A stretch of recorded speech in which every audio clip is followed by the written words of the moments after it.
दोस्तों, डार्क कहानी फाइल्स के एक और डरावने एपिसोड में आपका स्वागत है। मेरा नाम है रोहन और आज मैं आपको सुनाने जा रहा हूं भूतिया लाइब्रेरी, किताबें जो खून पीती हैं।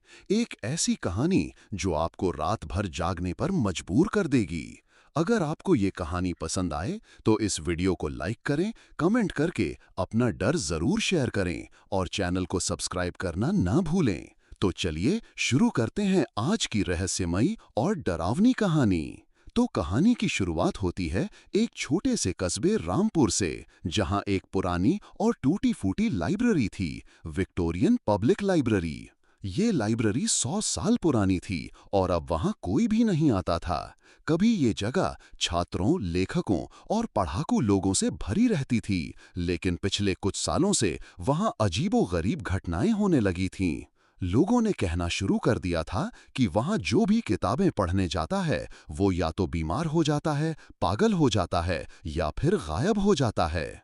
कस्बे के लोग डर के मारे उस लाइब्रेरी के पास तक नहीं जाते थे, लेकिन 23 साल का अरुण, जो एक पत्रकार था, इस कहानी की सच्चाई जानना चाहता था। वो शहर के एक बड़े अखबार के लिए काम करता था और डरावनी जगहों की सच्चाई पता लगाना उसका जुनून था। जब उसे विक्टोरियन लाइब्रेरी की कहानी पता चली तो वो बिना देर किए वहां पहुंच गया। लाइब्रेरी बाहर से ही बेहद डरावनी लग रही थी। दीवारों पर काई जमी थी, खिड़कियों के कांच टूट चुके थे और चारों तरफ एक अजीब सी सड़न की बदबू फैली थी। जैसे ही अरुण ने दरवाजा खोला, एक ठंडी हवा का झोंका आया और अंदर अंधेरा छाया हुआ था। वो टॉर्च लेकर अंदर गया। लाइब्रेरी में हजारों किताबें धूल से ढकी पड़ी थीं।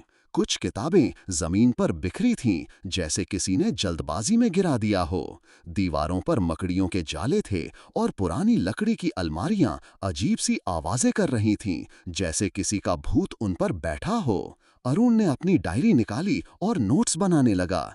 तभी उसकी नजर एक अजीब सी किताब पर पड़ी। वो किताब बाकियों से अलग थी, खून जैसी लाल जिल्द और उस पर कोई नाम नहीं था। उसने जैसे ही किताब खोली, उसे एक झटका सा लगा। उस किताब के पन्ने किसी के सूखे खून से लिखे गए थे। अरुण को लगा शायद ये कोई प्रैंक है, लेकिन तभी उसे किताब के पहले पेज पर लिखा दिखा, जो इसे पढ़ेगा उसका खून इस किताब का हिस्सा बन जाएगा। अरुण हंसा और कहा, क्या बकवास है, लेकिन अगले ही पल उसे अपनी उंगली में दर्द महसूस हुआ। किताब के बीच से एक नुकीली सुई निकली और उसकी उंगली में चुभ गई। खून की एक बूंद उस किताब के पन्नों पर टपकी और तभी कमरा हिलने लगा। दीवारों पर लटकी पुरानी घड़ियां अपने आप चलने लगीं, अलमारियों से किताबें गिरने लगीं और लाइब्रेरी के अंदर किसी के चीखने की आवाज आने लगी। अरुण ने पीछे मुड़कर देखा, लेकिन वहां कोई नहीं था। वो भागने ही वाला था कि उसकी नजर किताब पर दोबारा पड़ी। उस पर अब कुछ नया लिखा हुआ था, जैसे किसी ने ताजा ताजा लिखा हो, अब तुम भी हमारी तरह बन गए हो। अरुण को समझ नहीं आया कि ये क्या हो रहा है। तभी उसने देखा कि किताबों से खून टपक रहा है। अलमारियों से गिरती किताबों के पन्ने लाल हो रहे थे और तभी एक साया उसकी तरफ बढ़ा, काला, धुएं जैसा, लेकिन आंखें चमक रही थीं।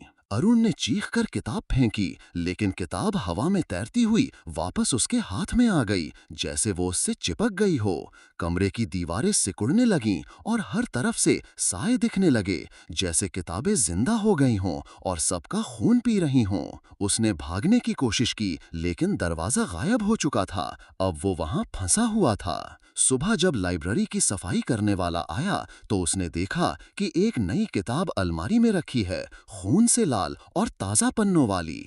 जब उसने किताब खोली, उसमें लिखा था, अरुण मेहता, पत्रकार जिसने सच्चाई जाननी चाहिए और अब इसका हिस्सा बन गया।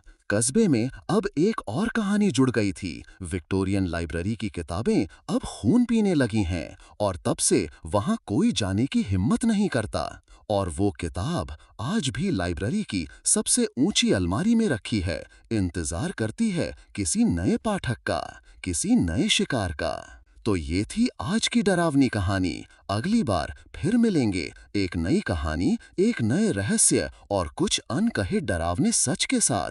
तब तक सोचते रहिए, क्या हर कहानी बस कहानी होती है?